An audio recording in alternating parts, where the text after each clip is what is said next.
अस्सलाम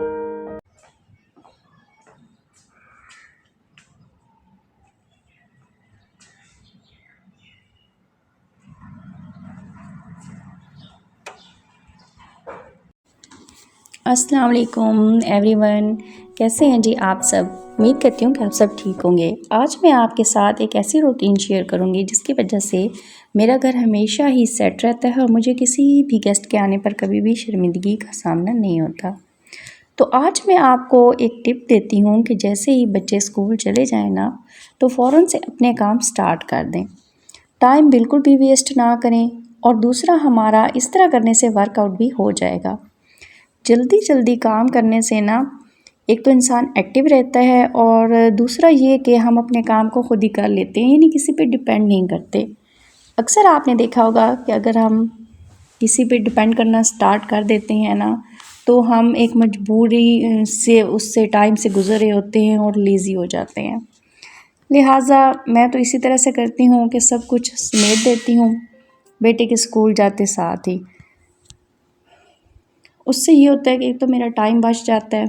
आजकल जैसे रमज़ान का महीना चल रहा है, तो इसमें हमें इबादत के लिए भी टाइम चाहिए एक्स्ट्रा, और इसमें हमें आराम करने के लिए भी टाइम चाहिए। अब मैं पर्दे हटा रही हूँ ताकि अंदर धूप आ सके।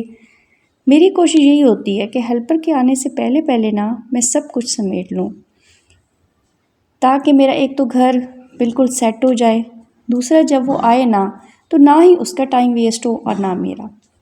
मैं आपको एक और टिप देती चलूँ कि जब हम अपनी सारा कुछ समेट लेते हैं और हमारा टाइम मैनेज हो जाता है, तो इसके बाद मैं क्या करती हूँ कि इसके बाद मैं चली जाती हूँ किचन में, और इसके बाद मैं अब धोऊंगी बर्तन। यानी अपना जो टाइम है ना उसे कामों पे ही लगाती हूँ, बजाय कि फ़जूल की एक्टिविटीज़ में या लेटे रहने से। उससे क्या होता है, सुस्ती हो जाती है और इंसान ना लेटा लेटा लेटा ऐसे बस काम धरे के धरे रहते हैं, जो कि हमारे लिए बिल्कुल भी और हमारी सेहत के लिए अच्छे नहीं है। अब जी मैं कर रही हूँ बर्तन वॉश, क्योंकि सहरी के टाइम ना जब मैंने सहरी कर ली थी तो मैं उसके बाद नमाज़ पढ़ के सो गई थी।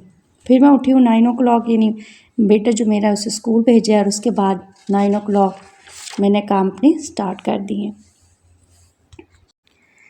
अच्छा, मैं ना क्या करती हूँ कि मैंने अपनी डेली बेसिस पे एक काम करती हूँ। ये मैं आपको भी टिप देती चलूँ कि जो रूटीन के तो हमारे काम होते ही हैं, लेकिन उसके अलावा भी मैंने एक टारगेट रखा होता है कि आज मैं ये वाला काम करूँगी।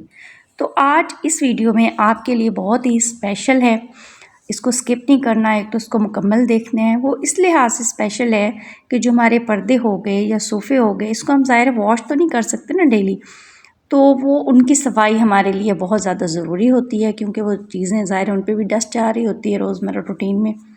अगर हमारे कोई गेस्ट आ जाएं या हम खुद भी हैं या जिस तरह के सारा हमारा घर है, तो और ये हर एक चीज़ तो हम वॉश कर लेते हैं, सेट कर लेते हैं, लेकिन जो ये वाली चीज़ें हैं ना, इन्हें हम डेली बेसिस पे वॉश नहीं कर सकते या साफ़ नहीं कर सकते हैं।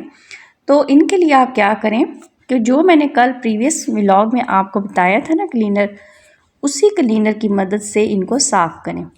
वही क्लीनर मैंने अब काउंटर टॉप पे भी स्प्रे किया है। इस क्लीनर से ना एक तो शाइन आ जाती है, दूसरे जो जरासीम होते हैं वो बिल्कुल ख़त्म हो जाते हैं।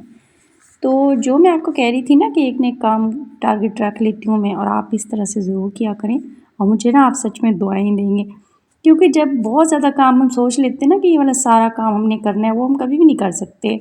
लिहाजा एक काम को एक दिन पे रख दिया करें एक्स्ट्रा कि आज हमने ये करना है, तो हमारा घर हमेशा मैनेज रहेगा और हमें कभी भी कोई परेशानी नहीं होगी। अब आ गई थी जी मेरी हेल्पर। मैंने उसे कहा है कि सारा कुछ तो मैंने समेटा हुआ है, मैंने बर्तन भी धो लिए थे। अब वो लगा रही थी झाड़ू, और मैंने वो जो क्लीनर था ना इसी इंतज़ार में थी कि कब वो झाड़ू लगा के हटेगी और मैं उस क्लीनर की मदद से अपने घर को चमकाऊंगी और अपने घर को एक महक वाला और खुशबू वाला बनाऊंगी। तो अब मैं आपको दिखा रही हूँ ना, ये जो क्लीनर मैंने प्रीवियस व्लॉग में बनाया था, ये बिल्कुल वही क्लीनर है। इसको आप सोफ़ों के ऊपर अच्छी तरह से शावर करके ना, तो एक कोई सॉफ्ट सा कपड़ा ले लें, उससे इसको रगड़ रगड़ के साफ़ करें, जैसे कि मैं कर रही हूँ। इससे क्या होगा कि जो डस्ट पड़ी हुई होगी या थोड़े से कोई मैले शैले हो जाएंगे ना, बिल्कुल साफ़ हो जाएंगे और खुशबू आने लगेगी। इसके बाद आपने क्या करना है, एक और टिप आपके लिए है कि फ़ैन ज़रूर ऑन कर देना, और यह काम बच्चों के आने से पहले करना है, यानी अगर छोटे बच्चे होते हैं ना तो उनको नहीं पता चल रहा होता कि ये चीज़ गीली है या ठंडी है या कैसी है। तो अगर वो गीले होंगे इसी तरह के ऊपर बैठ जाएंगे या गंदा कर देंगे तो ये और ज़्यादा गंदे हो जाएंगे। लिहाजा बच्चों के जब अभी स्कूल में हो ना आए में हो तब ये आप काम कर लें। अब मैंने अपनी हेल्पर से कहा है कि आप भी इसको अच्छी तरह से ऊपर कपड़ा वगैरह फेरो ताकि ये और साफ़ हो जाए। जो हमारे पर्दे होते हैं ना इनको हम डेली बेसिस पे ना धो सकते हैं, ना उतार सकते हैं, ना लगा सकते हैं, क्योंकि एक बहुत मुश्किल काम है और टाइम लेने वाला काम है। लिहाजा इस पर भी आप शावर करें और अच्छे से इसको डस्ट आउट कर दें। इससे क्या होगा कि तो इनकी डस्ट वगैरह जो है वो ख़त्म हो जाएगी। ये काम भी आप हफ्ते में एक दफ़ा ज़रूर करें और दूसरे में से बहुत अच्छी से खुशबू आएगी। आप यकीन करें कि आज जब ये मैंने क्लीनर यूज़ किया ना तो जो मेरी हेल्पर आती हैं वो मुझसे पूछने लगे कि बाजी इसमें क्या क्या डाला हुआ है, सस्ता है, महंगा है। ये नहीं मैंने भी लेना है कि आपके घर से इतनी ही प्यारी खुशबू आ रही है। और यकीन कीजिए कि वो मुझे आज कह रही थी कि आप ना जब से ये स्प्रे यूज़ कर रही हैं ना तो मैं जहाँ यानी वो और जाती हैं तो मैं उन्हें भी बता रही थी कि बाजी से उसका पूछ लें और आप भी यूज़ करें। यानी ये इतने मज़े का क्लीनर है, यानी इतना अच्छा क्लीनर है। अच्छा, तो अब बारी आ जाती है मेरे डेकोरेशन पीसेस की। जहाँ ये डेकोरेशन पीसेस हमारे घर को बहुत ज़्यादा खूबसूरत बना देते हैं ना, वहीं अगर ये ख़ुद बेचारे गंदे होंगे यानी डस्टी होंगे या अच्छी तरह से इनको क्लीन नहीं किया हुआ होगा ना तो ये हमारे घर की कभी भी खूबसूरती में इजाफ़ा नहीं करेंगे, बल्कि ये हमारे घर की खूबसूरती मांद कर देंगे।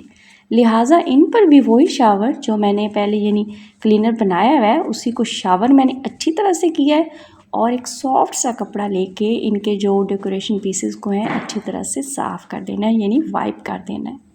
तो आप देखेंगे ना इनमें इतनी अच्छी सी शाइन आ जाएगी, खुशबू आ जाएगी। और जब आप रखेंगे ना यकीन कीजिए कि ये आर्टिफिशियल प्लांट्स हैं मेरे घर में, और आज जब मैंने इनको साफ़ किया या जब भी साफ़ करती हूँ ऐसे लगता है जैसे रियल प्लांट हो। अच्छा, हमारे घर में ना आपस की बात है, गेस्ट आते हैं वो हमारे सामने हमारी तारीफ़ करें या ना करें, आप यकीन कीजिए जब घर अच्छे साफ़ सुथरे और नीट घर से निकलते हैं ना तो गेट के बाहर जाते ही वो तारीफ़ शुरू कर देते हैं। और अगर वो एक गंदे घर से निकलते हैं ना तो बाहर निकलते ही कहते हैं कि इस घर की जो यानी हाउस मेकर है ना उसका कोई हाल नहीं है।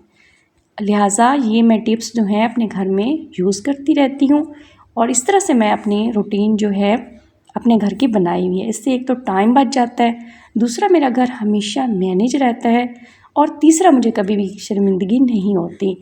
अब मेरी हेल्पर मॉप लगा रही थी, हमने अपने घर के फ़ैन ऑन कर लिए थे और यकीन मानिए कि घर में से एक बहुत प्यारी प्यारी सी खुशबू आ रही थी। लिहाजा आप भी इन टिप्स पर अमल कीजिए, मेहमानों के सामने, घर वालों के सामने दाद मसूल कीजिए और मुझे दुआएं दीजिए।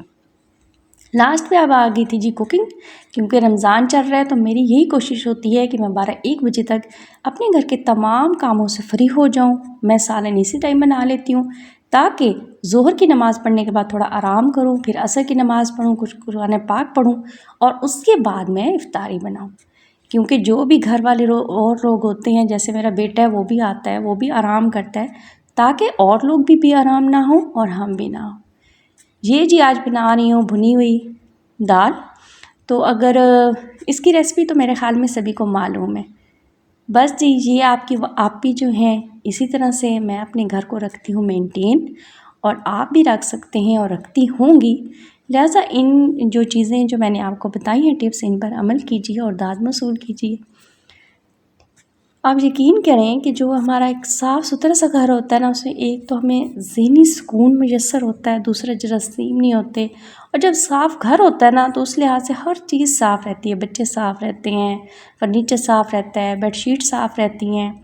तो देख लें साफ़ घर का कितना ज़्यादा फ़ायदा है। कुकिंग ख़त्म हो गई और मेरा व्लॉग भी यहीं तक था। अब मुझे दें इजाज़त, बहुत जल्द लेकर आऊँगी बहुत अच्छा सा आपके लिए व्लॉग। अगर व्लॉग अच्छा लगा हो तो लाइक, शेयर और सब्सक्राइब कर दें। अल्लाह हाफ़िज़।